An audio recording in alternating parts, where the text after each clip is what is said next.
They just outlawed the importation of Africans. So from 1804 until 1865, how did they get more slaves in America if you couldn't ship them in? They moved to a domestic slave trade, which means what? It means that they had to birth and create their own domestic slave system. And this is where you get the breeding farms. This is where you get the breeding farms where they would get a dozen black women, one black man, and his job was to keep those black women impregnated constantly. They were called the bitches, and he was called the buck. And unfortunately, we still refer to each other in those same pejorative terms. We call our women bitches, and we call the men bucks or the N-word. We use the same terminology on each other that they use on us. So getting back to the Nicki Minaj situation, what bothers me about my sister, and I still love and respect her, and I'm going to hope that she engages in some corrective behavior, because this is insane. This is absolutely insane to see such a talented, beautiful black woman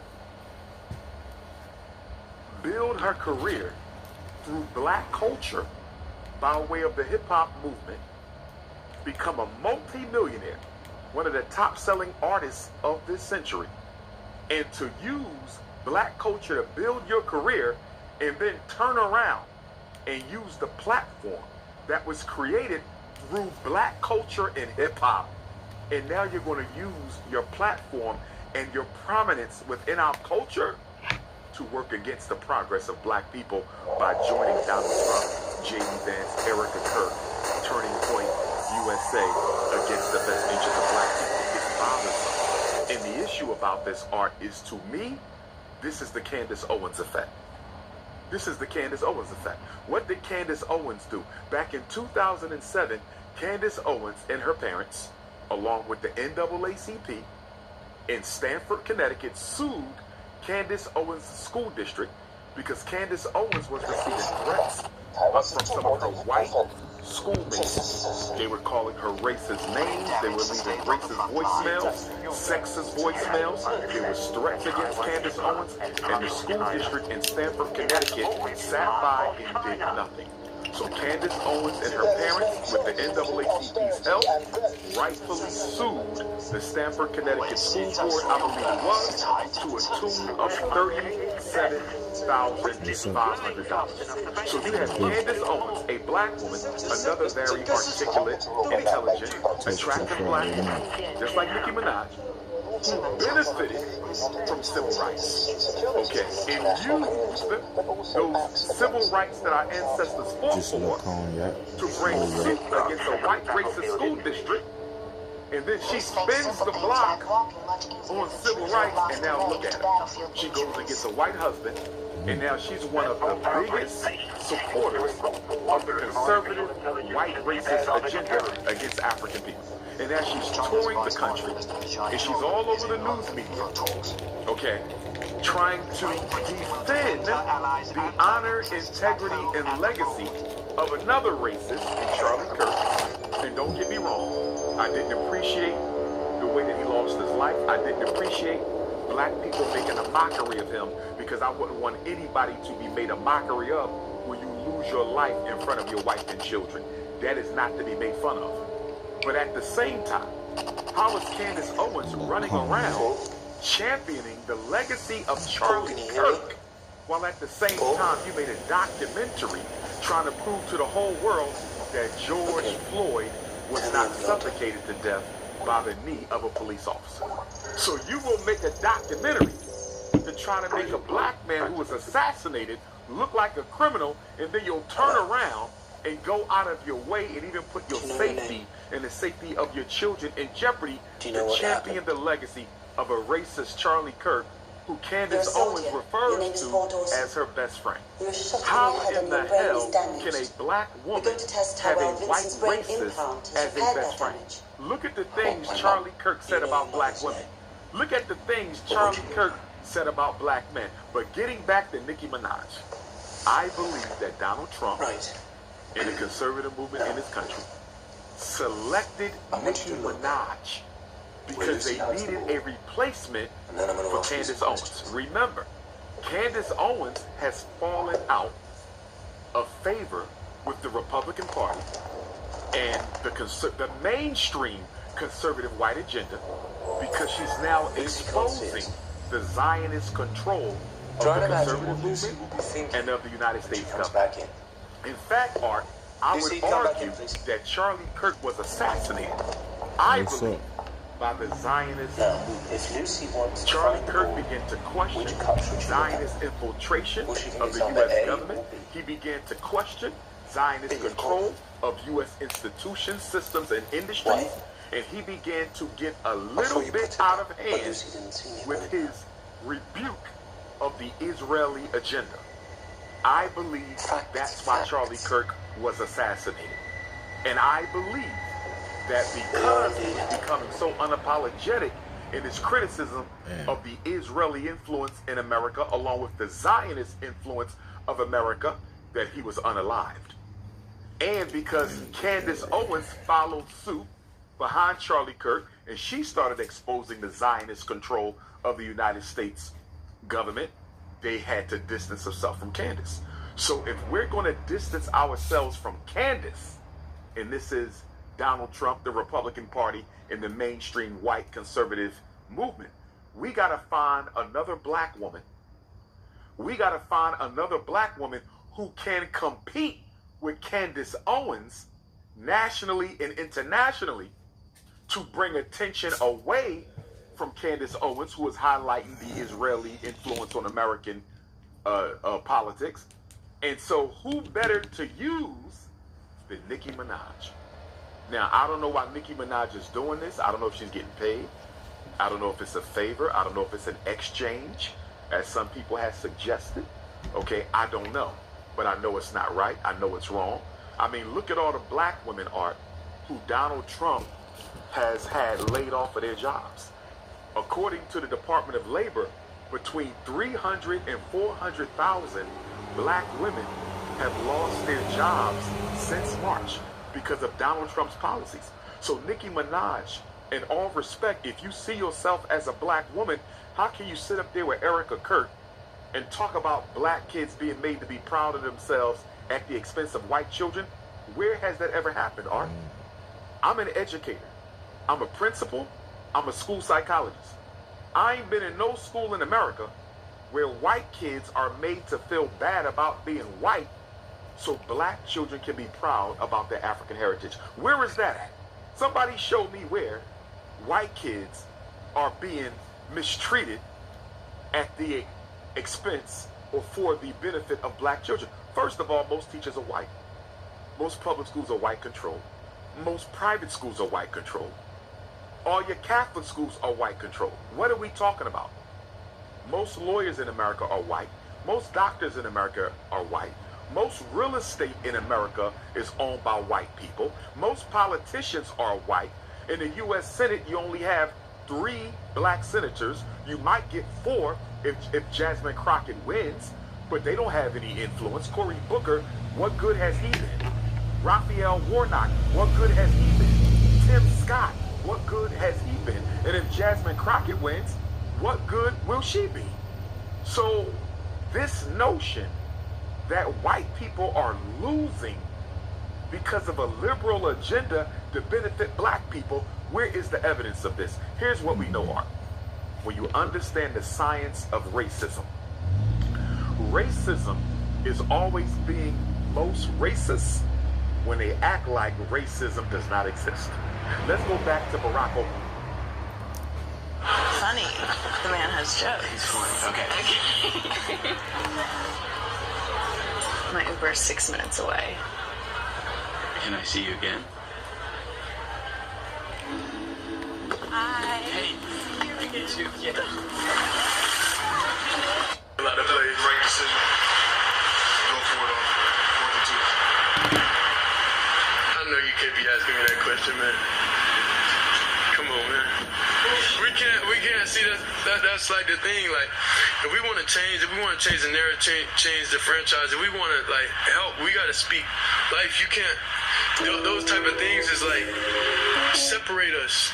Like a lot of the players like get these type of questions, and then we want to be working with y'all. We want to be proactive, but like when you ask questions or when questions are asked to us players, and it's like you pinning stuff against each other, it's like, come on now, you know? It's like a thing in the locker room, like, you know, we're not gonna be able to talk to them for real. We're not gonna be able to give them what they need, like, because that separates the team. That don't help anything. It don't help anything. Let's pause right there, Peggy. I'm gonna keep it a buck as I always know how. Shedeur Sanders, brother. This ain't the first time, this ain't the last time that the media try to use strategies in place to try to create crevice, to try to create separation, to decide or to try to manipulate a storyline. It ain't never been nothing new. This is something that has always been true that any type of person that covers this team and covers this sport. And bathroom. Shows a filter dump into the septic tank. They're just doing their job. I think when I first realized that everybody has a job to do, no matter what their job is. No, but she's right. Has everything. That's what will allow you to get grace. They're going to try to paint or pin Shedeur versus Kevin Stefanski. They're going to try to pin the Browns organization and Shedeur. So they're going to try to pin Shedeur Sanders versus his teammates. That is just the facts that we are up against as athletes, specifically Shedeur Sanders. Do not, and I repeat, do not fall victim to the trap.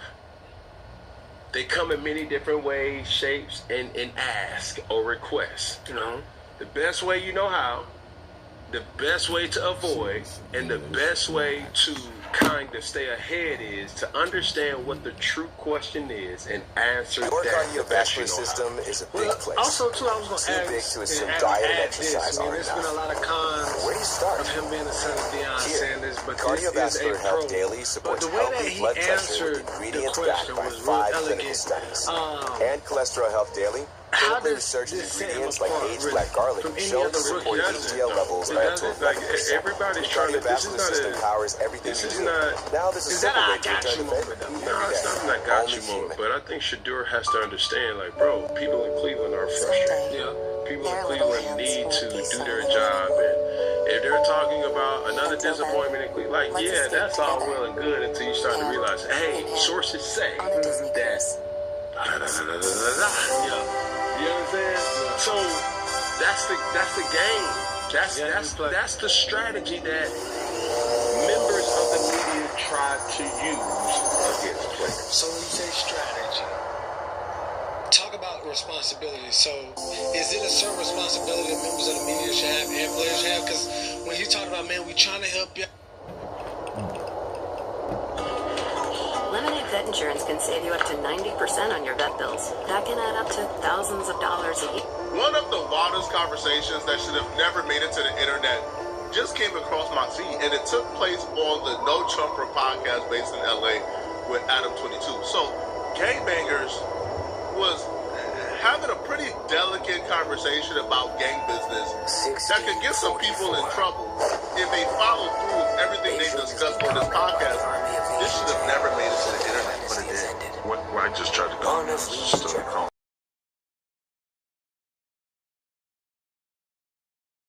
It is said Cause I got the Hoobers on my phone going crazy. within the cup Hoobaloo itself. and somebody else outside on the phone. Hoobaloo, you know it? Yeah, I'm here. What's happening? Yo, what's happening? Gumby. Hey, I'm right here. What's the deal? Just calling me because they saying you booked, but I told them they can tell you. Watch out, ain't that thing kick back. Watch out. I ain't got that. What I'm gonna say, nigga, I'm from A-Train Gangsta, nigga. Let the content. I'm from A-Train, bro. Like, yeah, who can speak for Hoover? I'm from 83rd Street. What are you talking about? Gumby, we here, because these niggas talking crazy to me. Okay, what you doing? Talking about you boss. This nigga Hoobaloo, and he in the pen, and I don't know this college with niggas in the pen. Hoobaloo, there you go, bro. Why is playing 3D chess here, bro? Why has master the 48 law of power?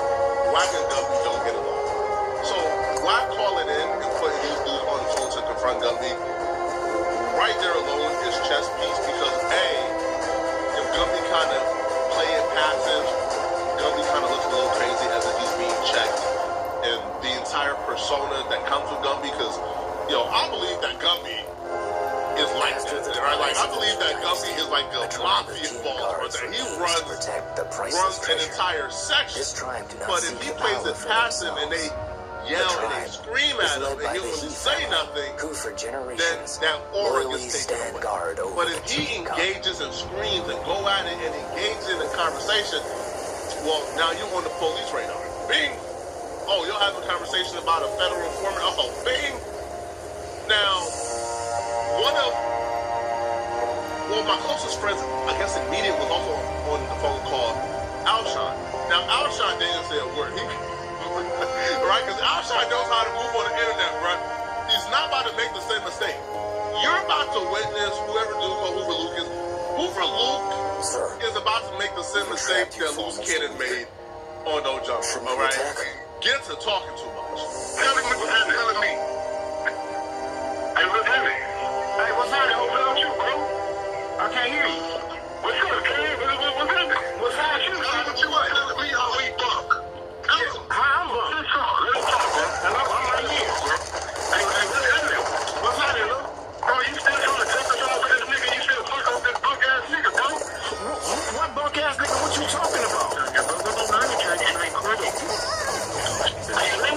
I'm saying, what are you even talking about? What bunk-ass? There used to be a saying in game making, the jails run the streets. The jails dictate what goes on in the section. But in 2025, man, alright, the streets is ran through Adam 22. Adam 22 is what dictates the streets in game making in LA. Adam 22 run every section and every faction of game making in LA, man. First off, you can't really dispute it. You got people calling in from jail to stamp certain people as real ones or not real ones on the platform of No Jumper. They don't call back to the hood. They don't call to the streets. They don't call, right, when everybody is on the block pots. No, they call into No Jumper because the internet is the new streets. The internet is where they go to. Why are you having conversations about a rat over, That's crazy. You don't value your freedom, bro. You having conversations about doing something to a rat over a jail phone, you don't value your freedom, bro. I'm looking at you a little sideways, man. But secondly, why is this taking place on No Jumper? Why are you calling in to press your issue and make yourself heard on No Jumper about game, business, and politics? You only learned from a guy called Loose Cannon yet? Loose Cannon was not on the Fed radar. Loose Cannon did an interview where he proceeded to say that he engaged in a robbery of a federal informant. He told No Jumper that Big U told him to rob this person in their dispensary. This person turned into an informant. They was trying to figure out who this Big U sent. Loose Cannon admitted to it. Bang. Now Loose Cannon right now is in a RICO indictment facing life in prison. It was 32 years. There's already a literal blueprint on what talking about street business on this internet is going to get you. You're already in jail. You shouldn't even be concerned about trying to get famous, bro. You should be concerned about getting out of jail. I'm trying to testify for who? What are you talking about? You know what I'm talking about, bro. And you already know what I'm talking about. So you know niggas really don't want to get on the grievances what you do with this thing, bro. Okay, then that's what it is then. I'm saying, you said I'm bump. How am I bump? What did I do this bump? Because they keep it, because you've been harvesting this nigga, bro. You've been who I been harvesting? Come on, you know who you've been harvesting, bro. Undercover agent. The undercover agent nigga. You know who I'm talking about? Okay, so I'm saying, so real shit that just dropped, bro. What happened? 60 seconds remaining. What little shit that just dropped, bro? This is fucking with me, bro. What do you listen, bro?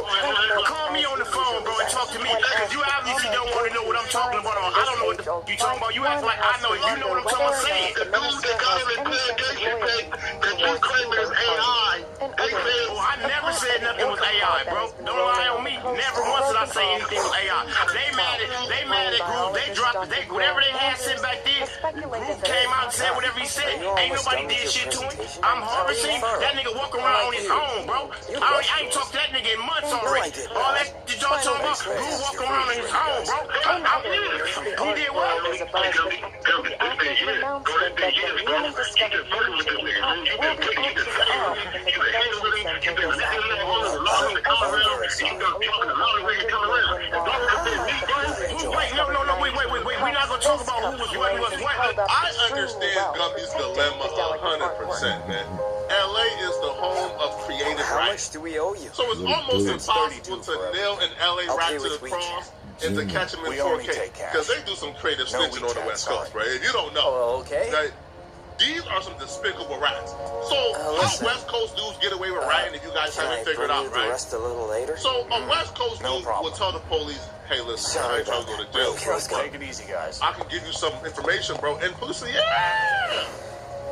Tell us where everything is at. We got you. We plug in every effect, free for 7 days. Waze Creative Access gives you the full suite. And we won't just be handing you the tools. You'll be getting tips, tricks, and walkthroughs. Gotcha. Hey, listen. If You know, I got a brother. What? That's insane, Tommy. Oh, yeah, I mean, he's a half brother, but he got a son.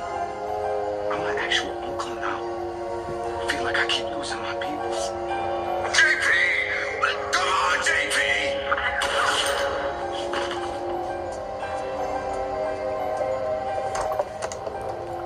Now we went into episode 8 knowing the bloodbath was about to begin. Because of the foundation that they laid in previous episodes, we expected some characters to be taken off the chessboard before Tommy to really sink to his knees. There were only ever a handful of characters that would put him in a position that we have seen a few times dating back to Power. For example, Ollie Weaver, Lakeisha, and also Ghost. And now we can also add JP to the list. It was a crazy moment at the end of episode 8 which sunk Tommy to his knees, which will no doubt set up an all-out war between Tommy and CBI. Just like Shanti mentioned, Chicago is about to see a war and a bloodbath like they've never seen before.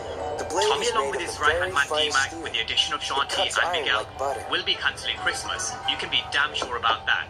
But in this episode, which raised the bar once again for powerful force, we also saw law enforcement on the hunt in the form of Bobby DeFranco. He wants revenge for Stacey Marks' death, but you still also have AUSA Sec working the angle for the Marquez cartel. Tommy was also trying to build back better, all while protecting Maria, which ended with him being in a team with Shanti and Miguel. The CBI are also in self-destruction mode, and I do expect that to continue with big consequences for both Janine and Diamond in episode 9. So as usual, stick with this video right through to the very end, because there's a lot to unpack as we run through all the key clues, conversations, and moments from an insane powerful force, Season 3, Episode 8.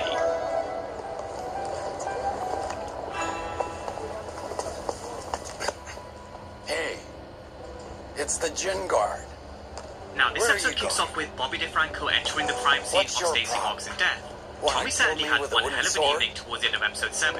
He was kicked motion? out of CBI, and Let's shortly go. afterwards, he met Stacey Marks, who said she was done being under his thumb. How many She was times, trying bro? to arrest him for You have to Claudia's stop murder, messing with but in that. that moment, when she went for her Especially with handcuffs, Fat Sean. he went for his He gun, might be and useless Tommy alone, cancelled but his Stacey friends Marks' have his back. Christmas. They're like a So we pack had of Bobby wolves, DeFranco man. come into the crime scene, I'm not and scared of honestly, that. he just couldn't I've learned a believe it. new move. He was Check absolutely this out. devastated. Stop it. He was going through his things with Not in the Stacey Marks mood. from Oh, earlier by on the this way, season, but how this was was your still talk? his wife. Now, in that moment, he also noticed the phone under told you Stacey so, Marks' dude. car. That It your was the Gin burner phone Guards that Tommy talk gave will to make her it in fail. episode 5. What about and you? messages from Pageant Inc., aka Tommy Egan. Well, There was also only one number in the phone. He was just about to dial it, well, my and we all professor know who would have been is on old the and other end. stubborn. Tommy. I wrote a code to He attack sure the did have firewall, one hell of an and then he evening the night failed me. before. He He was told me telling it was Maria that against him the and his rules. operation took I a big checked, hit it yesterday, isn't. and He he doesn't wanted like to deal to with be it shown another up. way, but he But couldn't, I was just which trying to was him help alluding him. to Stacey Marks. And did he have Hey, another choice not to kill Stacey look at Marks? her. I do think he did what he had to do in that particular moment. The minute she stopped Who's working that? for him and Who's when she Shanti, tried to man? arrest him for Don't you Claudia know Fisk's her? murder, this She's head of partnership the only dance ever club. worked for a brief And period she's not only because pretty, Stacey Marks she's reluctantly really smart helped too. Tommy, and when she refused, it was done. But killing She's a the US girl of attorney, my dreams. that's huge. I And he thought didn't your want dream Maria girl about was threats being in Angela. their business going forward. Angel baby is He also always got into a fight with Diamond. You could see all the bruises and marks around his neck and shoulder area, but you could really tell he was fuming. He couldn't believe that he was kicked out of something that was his, something that he basically Move, built, please. and he was in the mindset of burning the coalition down to the I ground. wouldn't. However, this Otherwise, is one of the reasons why Tommy may loves regret. Maria. She How mentioned would don't I burn it regret? down to the ground, take it What back. are you gonna She do? even mentioned Miguel could perhaps help, you heard which her. Tommy did seem like he wasn't too keen We on, motion. because we all know the The history Gin between Guard. Tommy and Miguel. But in out that of here, moment, man. in came the call from Bobby DeFranco from Stacey Marks' burner. Bobby DeFranco knew it was Tommy because towards the end of episode 7, Stacey Marks did tell him that she was compromised. She did allude to it being Tommy, but she would deal with the problem on her own. There was a brief moment of silence, but then you just heard it in the tone of Bobby DeFranco's voice. He wasn't going to stop coming for Tommy. So going forward, welcome to the cat and mouse game between Tommy and Bobby DeFranco. Now, in terms of his business, he did have a plan for his next move. It was meeting with Shay, and as we know, Connects always get the details from the streets. He even mentioned the city was hot because someone took out a US attorney, with Tommy being classic Tommy. He also mentioned he knew about him being thrown out of CBI, which was no surprise. Tommy should know Peg by now everything. That's why Ghost wanted to make sure he was honest about their operation being here early on in season 1 of Power, because believe me, Lobos already knew. However, Tommy was here to do business with Shay. He still had the same amount of money to continue business as usual with the same amount of product. But Shay was only giving him 24 hours to move the product and then re-up. Because he doesn't deal in bodega money, he deals in Amazon money. And if not, he'd wipe out his entire family tree. So Tommy was definitely on the clock here in episode 8, already suffering an early setback. That was with a short who needs the Assyrians. That was Janard and Diamond making their moves to make sure the coalition was airtight. They were taking all the proper precautions because Diamond knew that Tommy would come for some of their crews. He knows how Tommy works because he's been in business with him, and you see the way he moves for now 2 seasons. They had to keep the coalition on lock. The next step was to make a move with the RDs, make sure they were still on board, which is where Diamond asked Janard to take Shanti with him because they needed to show a united front, and they were the dream team. But Janard kept the fact that her and Shanti were done at this moment in time because of the events back in episode 7. It does also have to be said Diamond was back on his double D ship, drunk Diamond. He was drinking again in episode 8 just like he was in episode 7. And you could definitely tell with the way he was speaking and the way he was moving. This is the old Diamond, very reckless. Now Janard did try and patch things up with Shanti later on. He mentioned that Tommy stitched him up, which he definitely did. Tommy had him on strings in episode 7. But Tommy wasn't the one who put a needle back in season 2. And he wasn't the one who got jumped from behind by Jade. They were all Janard's choices. And back in season 2, Shanti did also warn him one more hiccup with the drugs after she helped him to get clean. She was gone. So she definitely did give him enough chances. She was out of CBI's coalition and she was focused on her own hustle. But it was also going to be great to watch him fall. That was according to Shanti. Now something that will also be the downfall of Janard and Diamond is Raheem. We've been speaking about Raheem over the past couple of weeks because of a particular conversation back in episode 4. So let's give ourselves a bit of a reminder. And whoever's with me is with me, and whoever falls short is my enemy. Where you at? Always bet on black. Excellence and beauty. Raheem was always loyal to Shanti. He had a big bag of cash from a side hustle from investments, and this is what he was doing with Shanti here, investing. But also because you could probably tell that he liked Shanti as well, and that's exactly what Shanti played on. She's a very smart woman, tough, fierce, and she definitely knows how to get what she wants. Having Raheem inside CBI is the perfect position for him at this moment in time. And also perfect for Shanti, because he can find out all the weaknesses that Shanti can then target. For example, Kendra, she was refusing to run fentanyl for Diamond through the prison system, and that's something that they could definitely work with. But they were still missing one key ingredient, a connect, and that's where Tommy came in. However, just before we come to Tommy and Shanti's partnership, where were law enforcement as things currently stood? AUSA Singh was now the acting US attorney after Stacey Marks' death, and their number one priority at this moment in time was to find out who was behind Stacey Marks' murder. It didn't have the signs of it being a cartel hit. They didn't believe it was the Marquez cartel. If it was, I'm sure they would have been happy to claim the murder with a signature, which is where Bobby DeFranco chimed in. He mentioned that he wanted to focus all his energy on Tommy Egan. Initially he said it was a hunch, but then he pulled out the burner phone that he found at the crime scene. The problem with bringing this information to AUSA Singh is he has no idea who Singh is working for either, and that's the Marquez cartel. But Bobby DeFranco isn't to know that. He's now given him the information that Tommy was the one who got Stacey. Now someone who would have been caught in the middle would have been also Vic Flynn, and that was law enforcement's next move, Vic the Snitch. It was clear to see that Vic and Ray had clear plans to leave. He's already set up a new spot somewhere far away from Chicago. She was also about to quit being the assistant to Donna Jackson from the DNC, which is when she got the news about Stacey Marks' murder from last night. Now she knew Vic had nothing to do with it because Vic was with her last night, so he had an alibi. But straight away he thought, Tommy Egan. We then had Bobby DeFranco and AUSA Singh ringing Vic and mentioning they're going to come to get him. Bobby DeFranco told him that he believes it was Tommy, and his sources from the street have also told him that he's split from CBI. He's a lone wolf. We all know from season 2, Bobby DeFranco does enjoy being in the field, and he does have a way of getting information from those in the streets. So you'd have to assume that he's done his homework. People have been talking about the split at the top of CBI's hierarchy, and that would have then been fed to Bobby DeFranco. But you could tell that Vic was very shook. He doesn't trust law enforcement because all they've constantly been doing for the best part of a season and a half is basically move the goalposts. In his mind, he was thinking, Tommy may be unpredictable, but this is probably the most opportunistic moment to get out from under Tommy's thumb. He's no longer backed by the coalition, he's a lone wolf, he's not just killed a US attorney, he's the most vulnerable he's ever been since he got to Chicago. Is free will an illusion? Do we make our own decisions? Or are they preordained? Now freedom, does it exist? For majority of the entire season, Vic has always been under someone else's thumb. Not just in seasons 3 or 2, even dating all the way back to season 1. Walter Flynn always tried to control both Claudia and Vic with their positions and their roles, just like Monet tried to do with Drew, Diana, Kane, and also Zeke. Free will, it's just an illusion. But he finally thought this was his moment to finally be free. Now, with Bobby DeFranco and AUSA saying they knew Vic was spooked, but they also decided to start bringing down the hammer on Tommy Egan as well. Tommy was under all sorts of pressure in episode 8, and you could definitely tell. The puff of the cheeks, time was ticking, he had to move Prodigal J in 24 hours, and then he also had this. He definitely sure does live and die by the gun, and this is the trouble that comes with that life. Law enforcement barricading his home. We have to remember he killed a US attorney of Chicago, so law enforcement were going to be out of force, unintended. Now they did also target JP. Law enforcement came in, handcuffed him for an hour, and ransacked his home too. The feds were turning up the heat because they lost one of their own. He also told JP that they were at the CBI, DMAC was 2, which is also where he made DMAC his number 2. He had a hell of a lot of product to move by the end of the day. He gave DMAC 3 keys to move and told him to get Marshall back on board. We are going to come to it in just a moment. But this is where they came clean to JP around how Janard tried to have him killed once again. But Tommy held it down, held his back and dealt with Diamond, which you could see with Tommy's kind of facial reaction he wasn't too sure of because we all saw what happened. But JP certainly wasn't happy because Janard coming for DMAC isn't the first time. Janard also shot DMAC way back in season 1, and that's not something that JP's forgotten. Remember, they did also come face to face back in season 1 right towards the end. But Tommy did warn JP, do not go after Janard. The streets were hot as it is with Pops because of what Tommy did. His relationship with CBI is also non-existent. They were basically at war. The last thing he needed was JP to get himself caught in the middle, just like he did back in season 1 when he was kidnapped. Now in terms of business, we had DMAC coming to Marshall's apartment and telling him that they needed to get to work.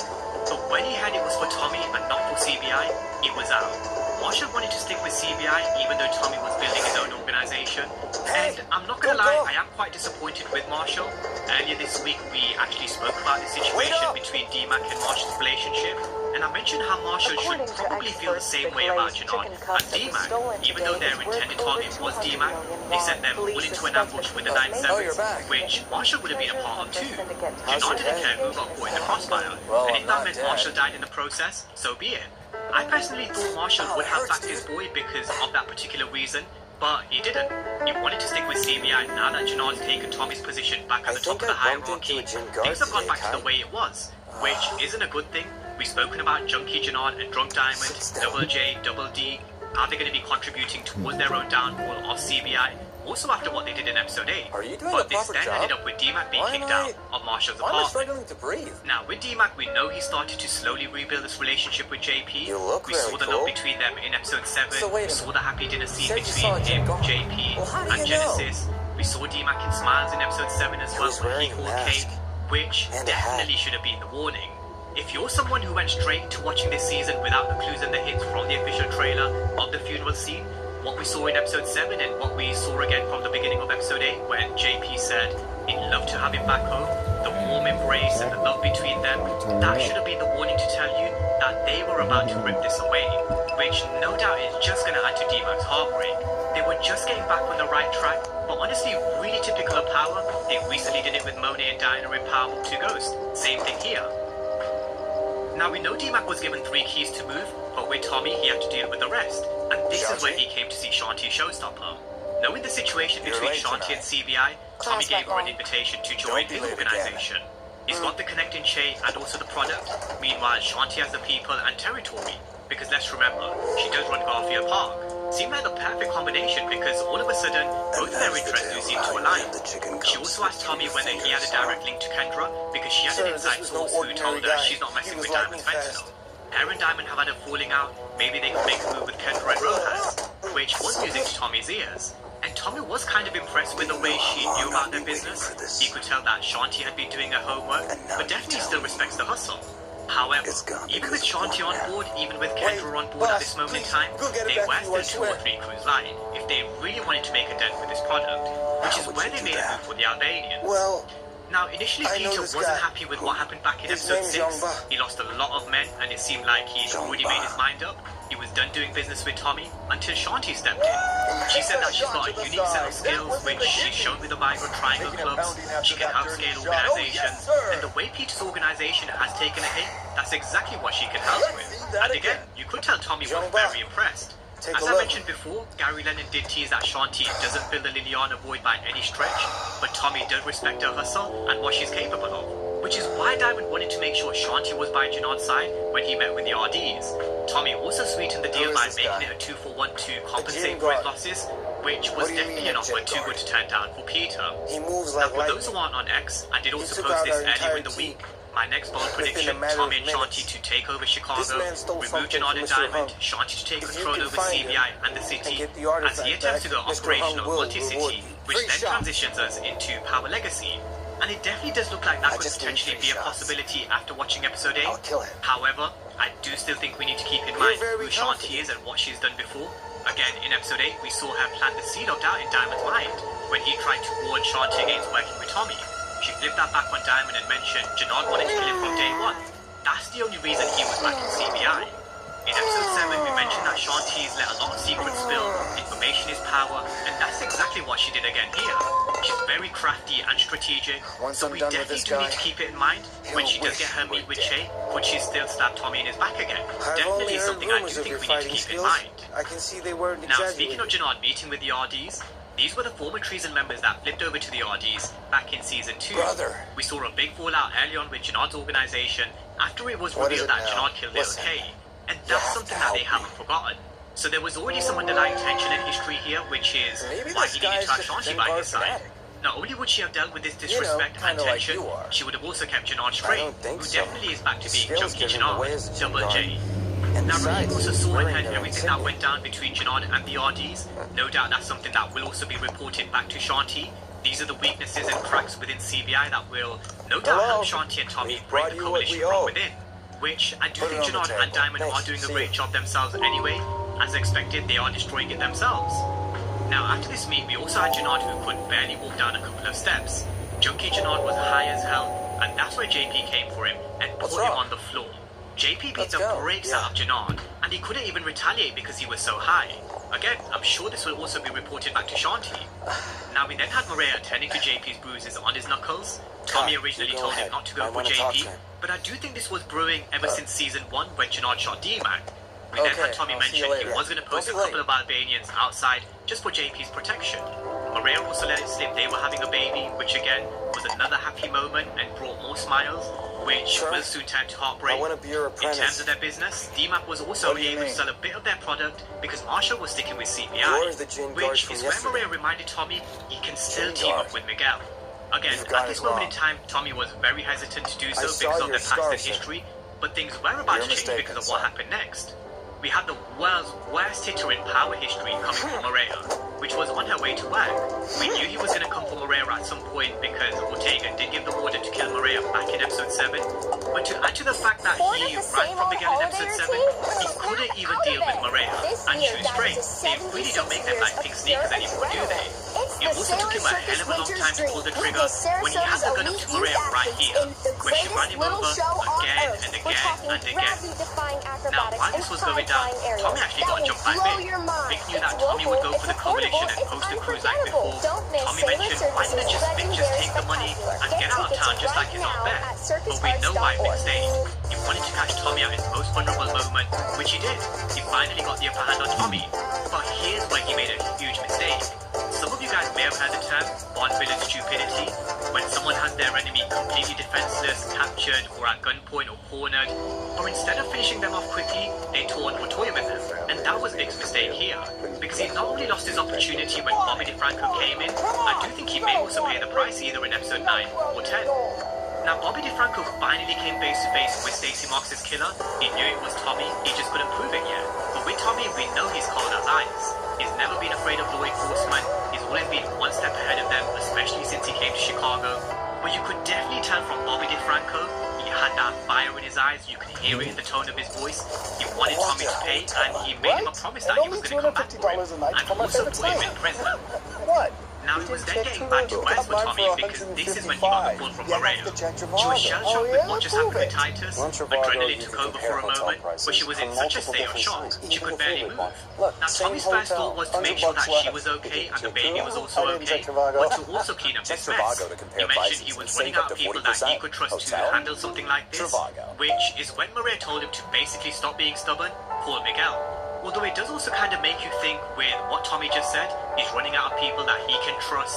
And with this new partnership of Tommy, Miguel and Shanti, if Miguel does die, if Shanti does end up stabbing him in his back, that's something that definitely would give Tommy no choice but to call Tariq. So definitely just some food for thought. But thankfully both Maria and the baby were fine. Now as Miguel walked in, he mentioned the crime scene is now clean, and it was the same hitter that came for him in episode 7. It was the Marquez cartel. And just like Maria mentioned, just like we've been saying over the past 2 weeks, they have a lot more in common than just Maria and the baby. The Marquez cartel is another. Whether they like it or not, it is in their best interest to work together. Are you serious? Now, with the Marquez cartel, we did also have Shen coming to see AUSA Seng. He basically told him his time was up. But well and truly, AUSA Seng was in the best position he's ever been to make things happen for the Marquez cartel. Stacey Marks is now dead, he's now the acting US attorney, he's also got dirt on Stacey Marks, which is something else we also spoke about earlier this week. Would dirt be thrown on Stacey Marks' name? I do think that is still possible. But he can also do things for the Marquez cartel that he couldn't before, which is have this RICO case thrown out and also get Roberto Ortega released tomorrow. So that's happening soon. And I do expect that to add to a long list of problems for Tommy inside episode 9. He's going to have enemies coming for him from every single direction, just like Joseph Sikora teased. Now, speaking of enemies, let's talk about CBI and the events that led up to not just JP's death, but also King Kilo and Jojo. Diamond mentioned he wasn't happy that Janan got his ass handed to him in the streets, but Double J said that is fine because the only person who saw it was Raheem, and Raheem was loyal, which we know isn't the case. He's someone who's loyal to Shanti, not Double J. This is also where we had Kendra come in and tell him that she was done. With King Kilo's release, which was also mentioned earlier on in the episode with the meeting with the RDs, the prison was basically hers, and she was now deciding to team with Tommy and Shanti. However, in a rage, a drunk Diamond killed Kendra, another reckless move in killing a CO, which could very well come back to haunt him. We've been speaking about how Diamond's story arc could end up with him being put back in prison. You also have to think, him telling Janan to clean this mess up, who did Double J call? Who did he just say was loyal? Raheem. Now again, if Raheem feeds this back to Shanti and tells Shanti, Diamond killed the CEO and you can find the body here because they asked me to clean it up, if they really wanted to get rid of Diamond, that's how they can get rid of Diamond. So that's just something to keep in mind. Raheem will be giving more information to Shanti, and this definitely could potentially be another. But honestly, this was just Janan and Diamond destroying CBI themselves, just like we thought. They were both liabilities, and then going to King Kilo and now switching up the story again, that just made things worse. Their intentions was to set King Kilo on D-Mac and Tommy. He told King Kilo that D-Mac was Tommy's nephew and Tommy was the one protecting him this entire time. D-Mac was the one who actually killed Mad Dog back in season 2, which ended up with King Kilo wanting Janan dead until he mentioned he could take them to D-Mac. Now, on the other side of Chicago, Maria told Miguel again, he knows what he needs to do. They are on the same side. Because of Maria, they need to make sure they both protect their family. Earlier on, she also mentioned the same to Miguel. She mentioned it's not about the size of the dog in the fight, it's about the fight in the dog. And Tommy definitely isn't just any ordinary lone wolf. Just like everybody keeps saying in Chicago, it's Tommy fucking Egan. Now, they were never gonna just go from being enemies to working happily together, because they were in one hell of a mess themselves. Kendra was also killed, so they lost another way to move their product, but they did also quickly come to the realization they had to work together. And Shanti had the solution, which did come with a price, a meet with Shay. She was giving Tommy territory, soldiers, and cash, so the least Tommy could do is give her a meet with the Connect.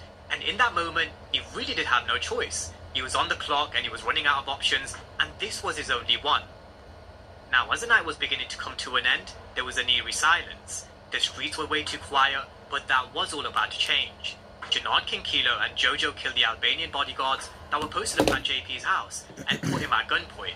They wanted D-Mac, which they couldn't find in JP's phone because the name was actually under Darnell Gibbs. If they actually used a couple of brain cells, then maybe they would have been able to figure it out. But instead, King Kilo then decided to pull Tommy, which is when JP screamed, "They're after D-Mac."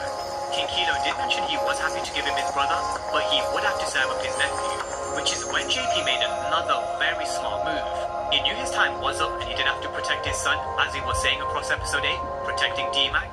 But before he did, again, he screamed to make sure Tommy heard him loud and clear. This was all because he would Janard, be a man and kill him himself. He said that to make sure Tommy heard exactly who was here and who would be behind him, which is when we saw Janard pull the trigger. 2 in his chest and 1 straight to the head. And there goes JP, which then sunk Tommy to his knees. This was the moment Gary Lennon was talking about Pride Season 3, when he said there would be a moment that would bring Tommy to his knees, and he honestly couldn't believe it. He wanted JP to fight, he wanted him to fight back, he was screaming down the phone, "Come on JP," but he was asking way too much with him being surrounded by Janard, King Kilo, and also Jojo. It was really a heartbreaking moment with Shanti and Miguel also watching on in the background, with all of them basically helpless. However, the episode didn't end here. They then flipped back to JP's house where King Kilo mentioned he was done with Janard and Diamond playing games. The Audis were out the coalition, and in a crazy moment, Janard then went and pulled the trigger on King Kilo and Jojo too. He absolutely emptied his clip, which is the result of him being high and not in control. We have been saying Janard and Diamond would destroy CBI themselves, and that's exactly what they were doing in episode 8. CBI will cease to exist, because the Audis will want answers, there's going to be a huge tear within the coalition, and as we all know, chaos does create opportunities. So there is a chance we will see a new king, or should we say maybe even a queen, in Chicago. Junkie Janard's fate will no doubt be sealed after he pulled the trigger on JP, and for Diamond, I do think one of these kills will end up coming back to haunt him, which sends him back to prison, and Raheem could very well continue to play a role in that. But the war and the onslaught starts from here. Tommy will definitely want revenge, D-Mac will also want revenge, and if you guys thought this was a bloodbath in episode 8, we're definitely going to be in for a treat in episode 9 and 10, because you can be damn sure Tommy will be cancelling Christmas. With that being said, that's a wrap for all things episode 8, a crazy action-packed episode with so many moving chess pieces. Again, Powerful Force just seems to keep leveling up, which really does actually get me excited for Legacy as well. But get all your thoughts down below in the comment section, and I know you guys have a lot of talking points for this one, so drop them down below in the comment section. And as always, thank you guys for watching, and I'll see you next time.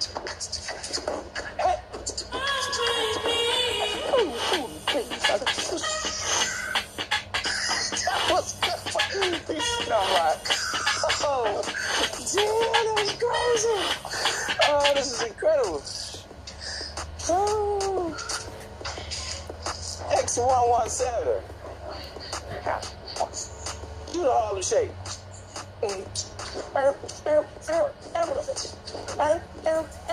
Take this money, take this money. Ain't no way you can take this from me. Take this money. See his game, knowing who you are, seeing what it is. Do you also feel like that? I don't think he's the greatest of all time. I don't even. But they say that. You hear? I think no, that probably is fans. That's what they're supposed to do. Oh, shit, that's crazy. At least, you know, That whether is you crazy. Wait. X117, let's see if you can do this. I got one more for you. Or whatever you want to call it. What they say, greatest heavyweight. Do the They say Carlton. he probably. That's probably a lot of people from Ukraine and stuff like that. And then it's not very few. Yes, that's going to be around to say that. But a lot of people don't understand boxing. They don't understand what they see. You know what I mean? Fans, a lot of fans don't know what they're seeing and watching. You know, they just think, oh, we're just training and going in a fight. And you know, it's going to be a winner, lose, or a draw, or something like that. For sure. They don't know the structure, I'm not delivering no more fundamentals, bots here. the real things that you have to do in this business to get a certain place or make fights or make things happen. You know, boxing is one of the most difficult businesses in the world. She said she likes a Denzel type. You know what I mean? So a Jamie Foxx type. I can do a deal with you right Jamie now. Foxx, you got a Jamie We'll Foxx? do a deal on the table. Jamie Foxx as Ray. You feel me? You know what? His name was under the Been that way hustle too long. I've been letting nigga out there. Them other bots ain't nothing like me. I've been expensive, but I can do a whole bunch of things. Get the under that. Right. Because Goddamn dog. it's loud. I had to It's have about it to me time, before. baby. Oh, yeah? Well, shit. Man, I'm Damn, talking about I need to one go another back to the promoter. store. I Get know my you suit experience on. a lot of shit. So My shit, they don't It's alright. You was having a good time. Like, enjoy your body, man. What you mean? Baby, I put it in my thank you. document. It's about to be a sequel. When So is hey, that I need to go to the store and get some more Yeah, baby we oil. need that. We would have known that though. That It's chocolate coming though, down, because I got a lot of proof and a lot of things, you know. I tell people, I put it like this. I tell anything that I've said, I got proof of it. You know what I mean? Anything that I tell people, I risk my life for a living. Yes. Why the hell I want to lie? Literally do. You understand me? What I'm a lie about? I ain't got no warrior. What I'm a lie about? And there's a lot of guys that's in the business that will lie. You know what I mean? About not fighting. Especially, that's number one. Who wants to fight who and who really don't want to fight who? You know, and mama fight you, I ain't gonna come out and say I'm scared of you. Right. I ain't gonna come out and say I'm scared of you because I know what it's gonna be with the public, with the media, with all that stuff like that. You know what I mean? Unless you just truthful and you just honest with yourself. You're comfortable with yourself, with your skin, and you ain't worried about what nobody else says. See, I don't worry about what people say about me because I live in my truth. I always tell people my truth is your excuse. You know what I'm saying? Because they always, he's just an excuse. It's an excuse. Nah, my truth is your excuse. I'm sleeping good at night because what is it?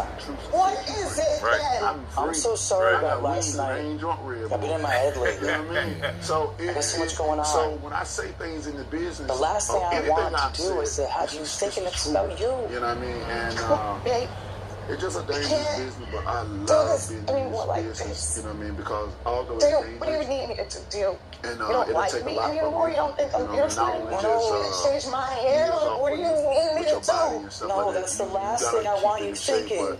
but, You're it'll perfect. change your life as well. It'll It's change my life me, 3 times. I'm looking forward to the 4th time. Don't give me that, Jacob. How do you obviously like you have a love for this sport that we doing or business see that what's happening you in? Do you still feel like, are you in your Don't prime? you Do you still see feel how like this is prime affecting Beyonce? us? I'm in my prime now. This See, can't the thing continue about me, on like what this, people don't babe. understand, I started by I can't. very late. Not I can't late, do but this. This is- very. I can't I started do at this 21. anymore. Like, Right. A lot of people already, when I got into the thing, already man, done. I got criticism coming in Take a this thing. pill or You know what I'm saying? something? Day Because one. something has to change. You know, Something so gotta give, my babe. skin always had to be tough. I always had to be tough, but my Maybe skin we can- always been tough. maybe we growing can do up. something together. I learned the Like lesson, maybe we can early, role play. and it was instilled in me as well because I knew that I was a black man with dark skin. That's a double whammy. I'm just, People don't my understand. mind being isn't black. there because Right. all these Right. bills You know keep about that. stacking You gotta up. go through it. And I'm You just know in about my that. head, You know there's no overwhelmed. opportunities. Don't you Yeah. see And it's that sad you that the lose world me is like right that, now? you know what I mean? Not, it ain't based off our I'm capital or our sorry. content. It ain't based off of our That's work. the last thing I wanna do is to hurt you. Are you really sorry, shit. Jake? It ain't That's based I'm off so our here. skill of being Look able at to be that a hard face. worker, a work ethic. You're always so happy. You make me happy. I make It's you sad happy. that we can be judged by the color of our skin and not get an opportunity just because of how you look. I'm sorry, What color okay? that is. You know what I mean? I'm like, not damn, the person if I who was a you little bit fell in shade love lighter, with. You was light skinned. you know what I'm You're saying? I was- beautiful. you know what I'm saying? But It has I had nothing to keep do with your moving on, looks. which You what made are life fucking even perfect to me. Yeah. This It ain't wasn't working, an babe. easy path. It wasn't Something's an easy life got for me. to I change love for a the challenge better. to our life. I don't want It nothing has given to to me. be I want to easy to know me. what kind of Don't you say adversity I can go Don't wanna lose through or persevere through a lot of little things or whatever. Yeah, You know what we what I gonna mean? do? Life All is right, hard just being I just who I am. ask, But let's try I'm to glad role that I play, had to go okay? through to get to it. Maybe I'm in You my head. Maybe I can understand get me? out of my Sure, I had head. to go through to get to All it. right, it's been Now, happening let me lately, ask and you I'm this. so This is sorry. me, I and I don't say want this to lose respectfully. you, This but is I me gotta as a go to fan. work Yes, right sir. now. Watching you, I watched your whole I don't career. wanna leave I've you been like to a lot of this. your fights You as said well. respectfully? I love you. Yeah, Be careful respectfully. what And you I say. want Now, you you to know what I'm see saying? that. Respectfully. You know what I'm saying? Please don't give If up you on punch me and me, don't give up on us. yeah, I'm going to see Okay? everybody. But, no, but I mean, because Whatever. I Please, just feel okay. like your style, I don't want to say changed, but from Mark Breland to I love Malik you. Scott, this is just me. Yeah. I feel like Waste no time. the Mark Breland era was just more, I don't know, raw, but like the aggression was just, you had a certain type of aggression, and I feel like Malik kind of brought, you know, he tried to instill more skills to where it looked like you were thinking more and you know, try to set up things a little differently. And I don't know, I just think there's like a difference between Mark and Malik. Do you feel that way? Like, have you ever analyzed it in that way? I've analyzed it, and I looked at a lot of things and analyzed a lot of things in a lot of different ways and stuff like that to be truthful with myself. You know what I mean? They say when you're going through things, if you're an addict or whatever, you do shit, you lie all the time, and you know, if you don't want to self accountability for certain things, they say the first step to recovery is addiction. You know what I mean? Meaning that this is the thing that's going on. You know, you gotta fix this and accountability for yourself and your actions and stuff like that. I'm a man that whatever I do, I get into and it don't work. And you know, I can accept the failures. I can accept what comes my way because I can live to another day and I can prepare to affect what a weekend and what I feel is. You know what I mean? Of course, you're gonna get steam from other people that come in and stuff. Baby, it's crazy. But yo, listen, I gotta go. I'll meet you back later.